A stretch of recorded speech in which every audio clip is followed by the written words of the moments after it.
Hello, everyone, and welcome to Lecture 32 of Computer Architecture. Today, we're going to talk about virtual memory. Last time, we finished talking about caches. Today, we're talking about virtual memory, which is related to caches. But last time, we kind of ended our discussion of caches by talking a little bit systematically about cache performance. We said that when we have hits to our cache, there's two possible reasons: temporal locality and spatial locality. Temporal locality is we have a hit because we previously accessed the same data and it's still in the cache. And spatial locality is we accessed nearby data, which brought in the data that we needed because our program has good spatial locality. Our sources of misses are as follows. Compulsory misses are where we never accessed that data before, so it's not in the cache because it's the first time we accessed. And then capacity misses are where we did access the data before, but it got evicted because the cache became full. Whereas conflict misses are where we did access the data before and also got evicted, but here the cache may not have been full, but the specific set that we wanted was full, and that is why the data got evicted. So here, a conflict miss would only happen in a non-fully associative cache. In a fully associative cache, we would never have conflict misses because a block can go anywhere in the cache. So in a fully associative cache, a block would only be evicted if the cache was full. So we could only have capacity misses. At the average memory access time, and we said it's broken down into hit time, miss rate, and miss penalty. And we said that the miss penalty, well, to minimize the average memory access time, we can do that by minimizing the hit time and the miss rate. And the miss penalty is just the average memory access time of the next level in the cache, and that's minimized by minimizing the hit time and the miss rate of the next level in the memory hierarchy. So what we care about ultimately is minimizing hit time and miss rate to improve the performance of our caches. But we saw that minimizing hit time and miss rate takes us in different directions. So hit time favors small blocks, small caches, and low associativity, whereas minimizing miss rate favors large blocks, large caches, and high associativity. So to be able to do both, to capture both of these benefits, what we did is we had multi-level caches where one level favors hit time and one level is designed for low miss rate.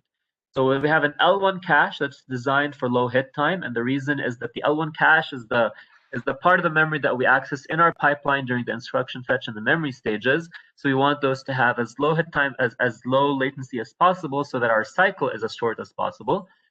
Whereas the L2 cache was optimized for low miss rate because the L2 cache is supposed to avoid going to DRAM as much as possible. Because once we go to DRAM, we have a very expensive penalty, so we'd like to avoid that.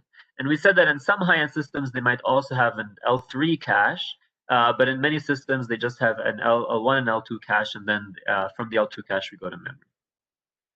Okay, we then look how we can calculate the average memory access time for multi-level caches. And basically, the way to do that is that the miss penalty of one level is basically the average memory access time of the next level. So there's kind of a recursive definition here. And then we looked at the impact of the memory stalls on the CPI. We said the cycles that a program takes to execute can be divided into two parts. The cycles where we're actually executing instructions and the cycles where we're just stalling, waiting for memory accesses. And we saw how we can incorporate the impact of memory stalls in our calculation of the CPI, where we take a CPI that is kind of assuming that our cache is ideal, and then we add to it some of these other terms to account for instruction stalls that happen because of either instruction fetch miss rate, instruction cache misses, or data cache misses. So this was an overview of what we covered last time. Any questions about what we covered last time before we move on to today?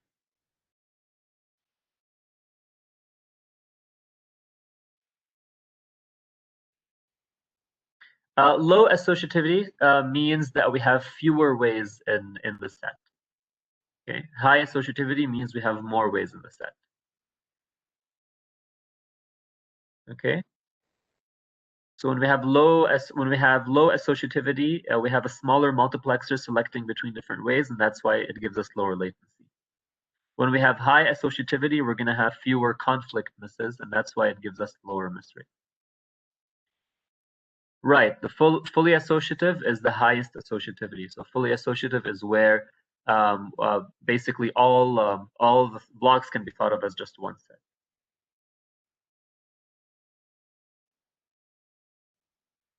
Okay, any other questions? All right, if there are no questions, then let's move material and let's start talking about virtual memory. So first, I'd like to talk about what is an address space. So an address space is basically the range of addressees that are accessible to a logical or physical computational entity, so to a program or to some hardware structure. And programs in the MIPS processor that we designed, we saw that we have 32-bit addressees. And with 32-bit addressees, these allow a program to access 4 GB of memory. So the size of the address space that is accessible to a program running on the MIPS processor, we actually call these processes, by the way. So a program that is running is called a process. So the size of the address space that is accessible to a process is 4 GB. Now, there's an issue here. There's a few issues actually. The issue is that a program expects to have 4 GB, but what if the system has less actual memory? So what if the actual memory in my system is less than that? And the second issue is that what if there are multiple programs running in my system, which is often the case, right? So if I have multiple programs and all of them expect to have 4 GB, how do I make sure that they can all get the 4 GB that they want without interfering with each other? So let's take a look at these two issues in more detail. So here, first, let's look at the issue of the limited system memory. So let's say I have a program or a process that's running in my processor, and this process expects to have it uses 32-bit addresses, so it expects to have a 4 GB address space accessible to it.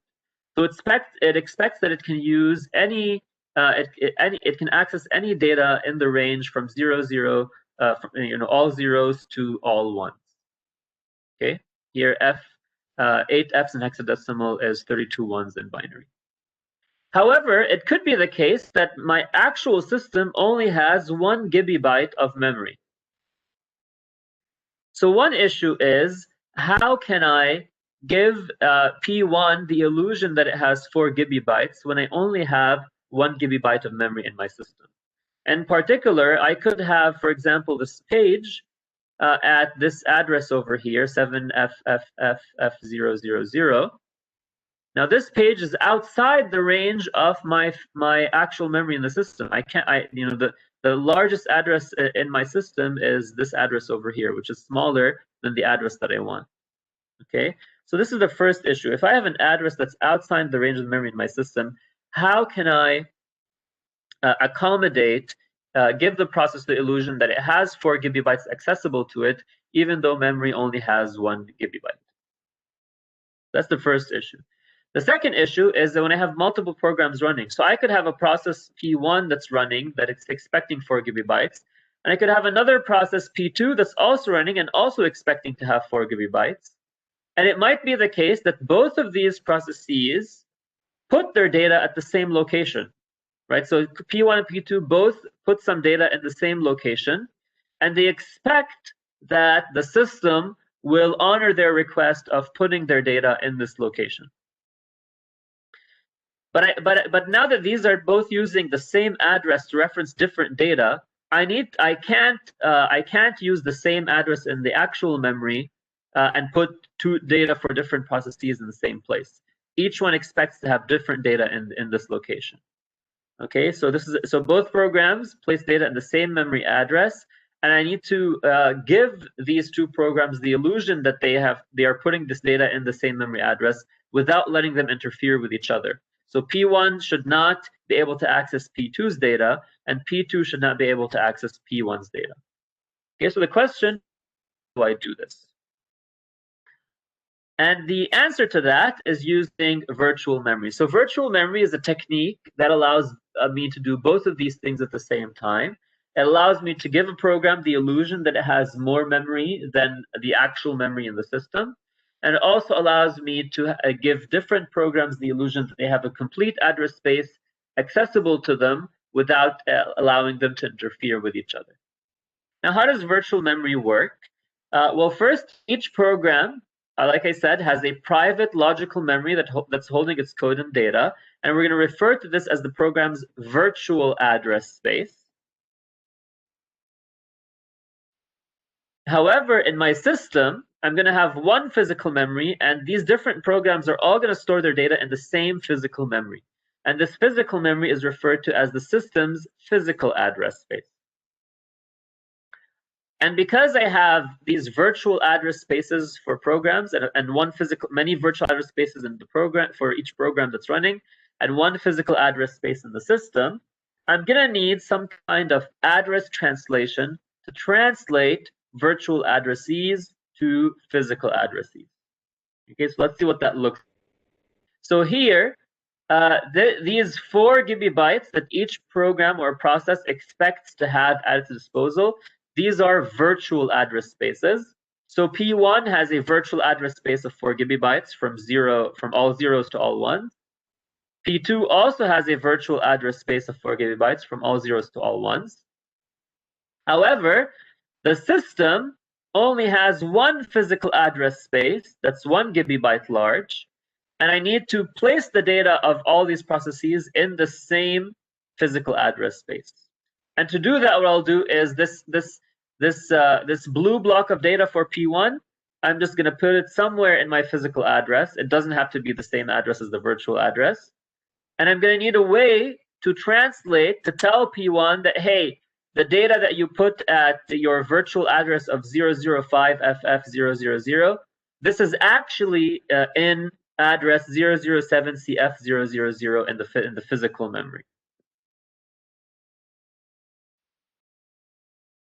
Okay, so the program uses virtual addresses to access its 4 GB address space, but then the hardware is somehow going to need to remap these addresses somewhere else. So here P1 places this data at this location, and then this green block of memory over here, P2, the system will just place it somewhere else, maybe place it at this address over here, and the hardware will have to translate this address for P2 to some other address to allow this to happen. So by doing this, by having this address translation, we can have different processes put their data at the same place in their virtual addresses, but then we can put them in different places in the physical address space and translate the addresses accordingly. And also, if one of these processes puts their data at a very large address location, that's not a problem because we can just translate that to some other address location that fits within my 1 GB address space. Okay, so this is how virtual memory works. Any questions about this? Is it clear to everyone?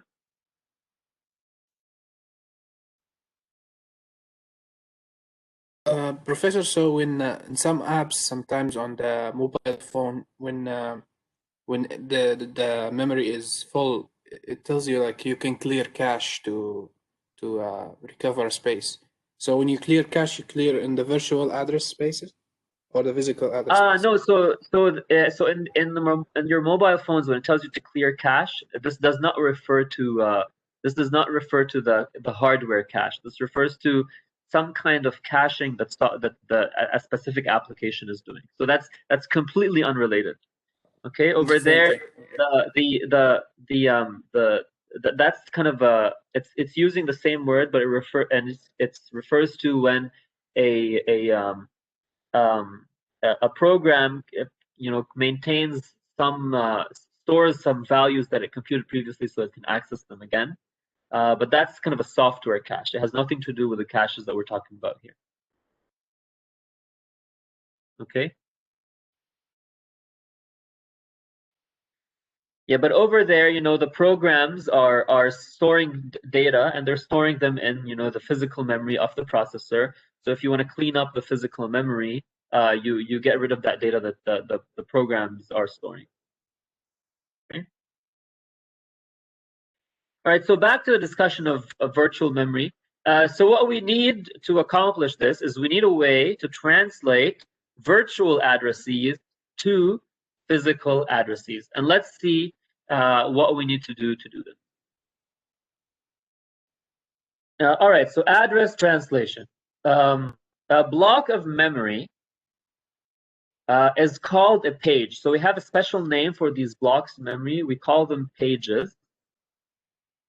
And when we translate address, so when we map virtual pages to physical pages, so here diagram, when we have this block over here in the virtual address space, and we map it to a block in the physical address space, we don't do this at every byte. So not every byte in the virtual address space gets a random byte in the physical address space. We do this at a larger granularity, and this granularity, this block that we do the mapping by is called a page. Okay, so every page of virtual memory maps to a page in physical memory. Okay, so this serves as the unit of mapping between virtual and physical addressees, and usually blocks pages are large. Okay, and we'll talk later about why we want them to be large. But for now, a page is typically 4 kibibytes. Okay, so a consecutive 4 kibibyte page in virtual memory maps to a consecutive 4 kibibyte page in physical memory. Okay, and to map pages, to translate addressees of different pages, we're going to divide our memory address as follows. We're going to have a page offset. The page offset identifies data within a page, so this is going to be the same across virtual and physical addressees. And then we have a page number, and the page number is used to identify the page itself. And this is the part that we need to translate. Okay, so let me clarify this with an example. Let's say we had, so here let's do an example of address subdivision. So let's say we had a system with 4 kibibyte pages. Okay, and let's say we had 32-bit addressees. So every process expects to have gigabytes of virtual memory. However, we only have 1 gigabyte of physical memory accessible to us. Okay. So in this case, since I have 4 gigabytes of virtual memory, 4 gigabytes is to the power 32. My virtual address is going to be 32 bits long, so bytes 31 to 0. Okay. How about my physical address? How large is my physical address going to be?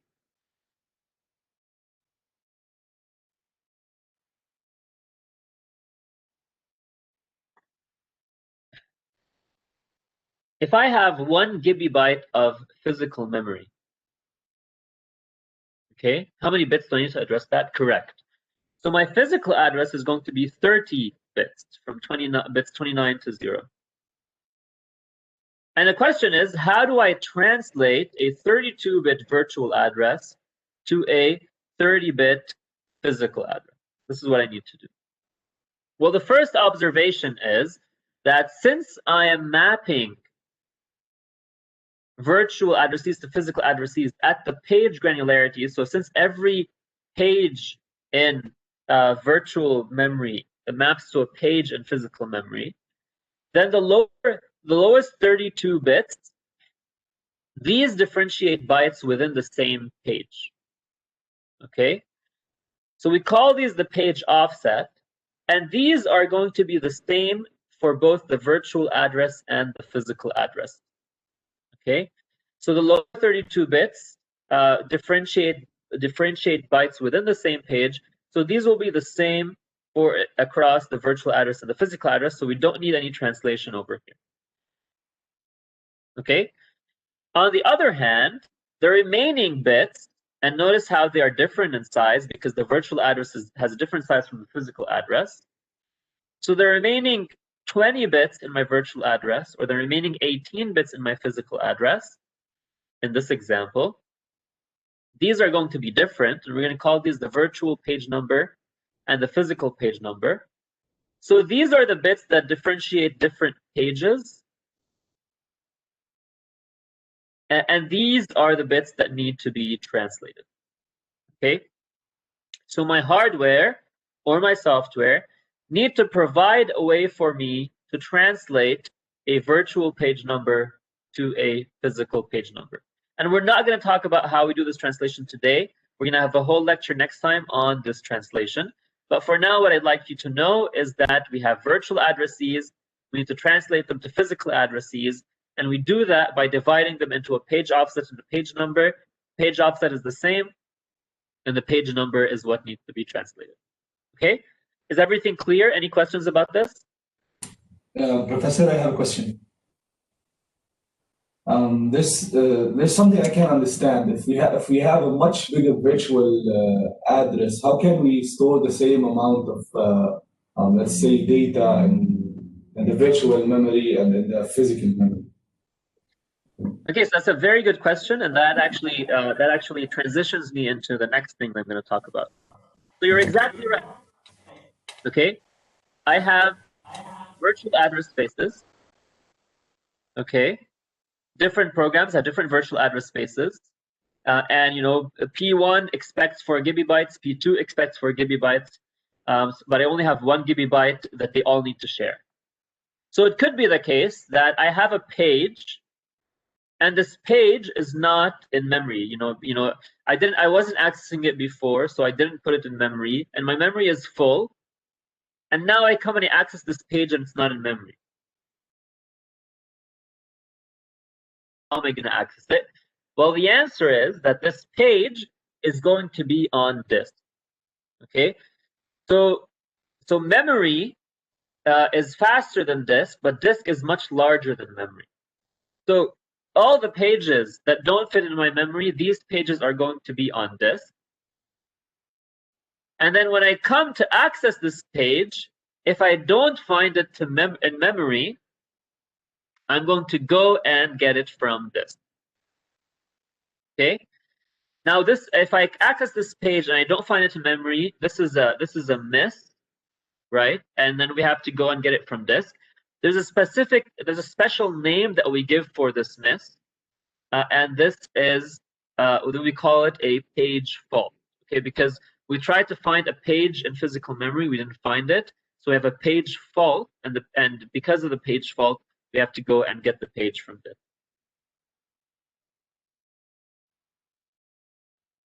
Okay, yes, so by disk, I mean like a hard disk.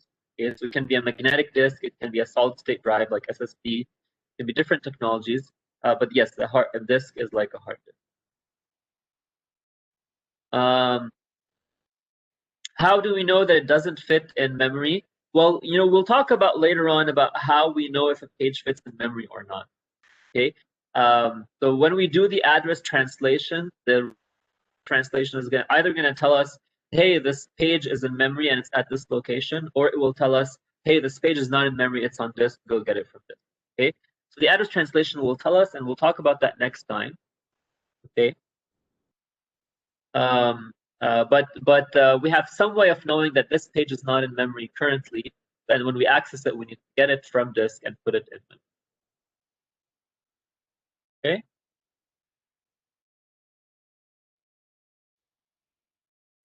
Sir, I have a question. Yes. Yeah, so why do we only say it has 1 gigabyte of memory when we have, in fact, more space in the disk? Oh, because so memory is one thing and disk is something else.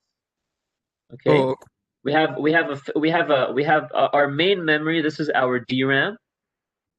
Okay, and our disk is our storage. Okay, so you can think of our main memory as a cache for our disk. okay. Thank you. Okay, yeah, you're welcome.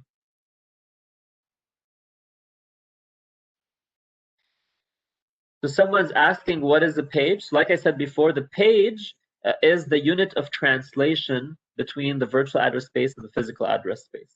So every page, it's just a block of data. And in our example, it was 4 kilobytes long. And every continuous 4 kilobytes, which we call a page in our virtual address space, maps to a continuous 4 kilobytes in our physical address space. Okay. So this range of data that we do the mapping, the granularity of mapping, we call this a page. Okay, so when we don't find our data in our physical address space, we have to go get it from disk, and this is called a page fault. And this should remind you of cache misses, right? So page fault is very similar to a cache miss, but it's specific to memory. So a page fault is when a page is not found in memory and needs to be fetched from disk. Okay, and a page fault is extremely expensive, right? So if we thought that missing the L2 cache and going to memory was expensive, this is even more expensive. You know, a page fault can take millions of clock cycles. Going and fetching something from disk takes millions of clock cycles. And usually this is handled by the operating system.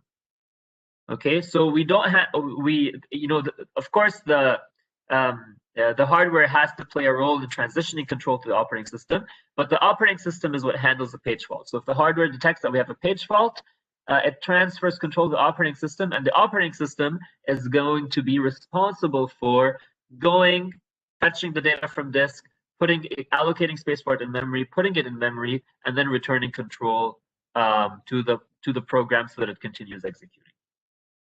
Okay, now, since page faults are extremely expensive, when we design our memory, are we going to design it for low hit time or low miss rate?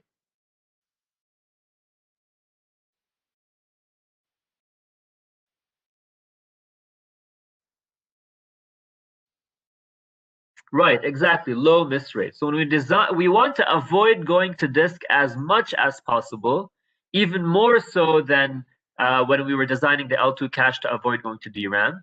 And for this case, for this reason, we're kind of going to go on an extreme at designing for low miss rate. So we want to minimize the miss rate of the memory, and this is called the page fault rate. So we said a miss to memory is called a page fault.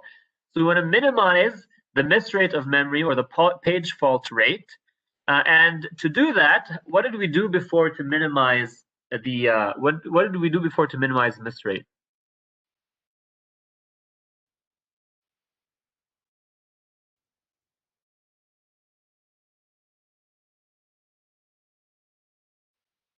So with caches, what do we do to minimize miss rate? Right, exactly. So we increased the sizes of the blocks, and that is the reason why we're going to have large pages. Okay, so a page for memory is like a block for the cache, and to minimize the page fault rate, right, we're going to try and make pages. We're going to use large pages, and this is why our typical page size is 4 kilobytes. Right? When we have large pages, what this means is that when we access, 4 kilobytes, that's like 1,024 different words. So when we access a word from memory, we don't find it, we go to disk, we're going to bring in 1,024 words next to it. That way, when we come to access the nearby words, we find them in our memory, we don't have to go to disk. Okay? So we're going to use very large page sizes. And some systems, by the way, allow you to have even larger pages than this. So if you know that your program has very good spatial locality, you can use pages larger, maybe megabytes large, or even gigabyte. Okay, but by default, systems nowadays use this page size, 4 kilobytes. Okay, this is a typical size that systems use. And what else besides large pages are we going to do to minimize our page fault rate?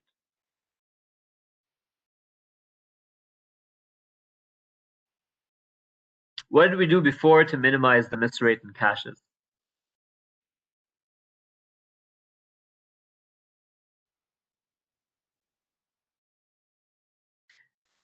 Right, have more ways. So in other words, increase associativity. Right. And in the case of memory, we're going to go to the extreme with associativity. So what's the extreme of increasing associativity?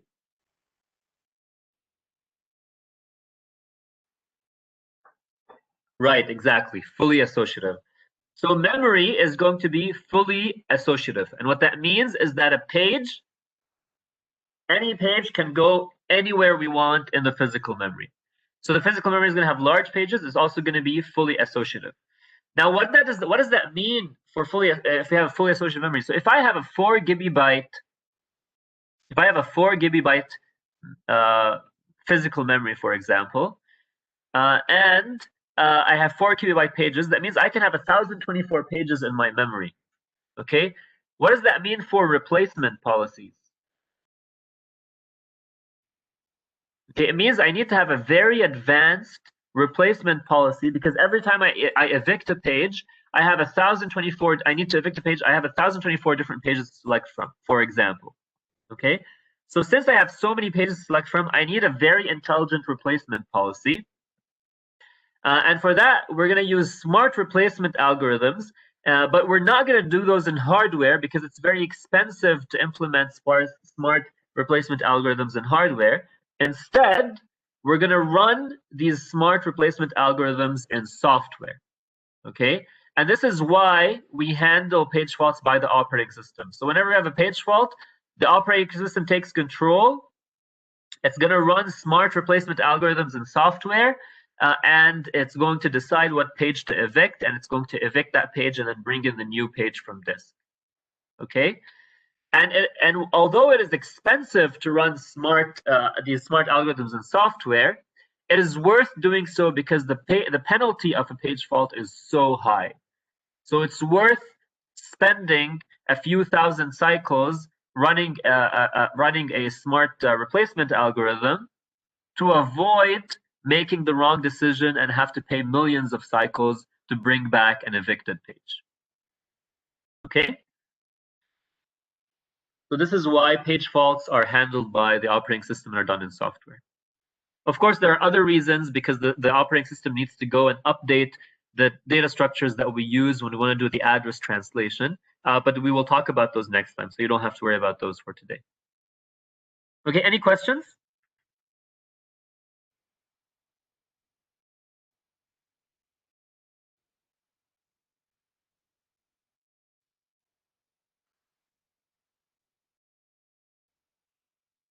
So someone's asking what unit is managing this. By unit, I assume you mean if it's hardware or software. So there's the operating system is the unit, quote unquote, that handles page faults. Right. So this is between disk and memory. So we fetch pages from disk and put them in memory, or when we evict pages from memory, we put them in disk. Okay. All right. Other questions? Then you can read more about what we covered today in section 5.7 of the textbook. And that's all for today, and I will see you next time. Bye, everyone. Question.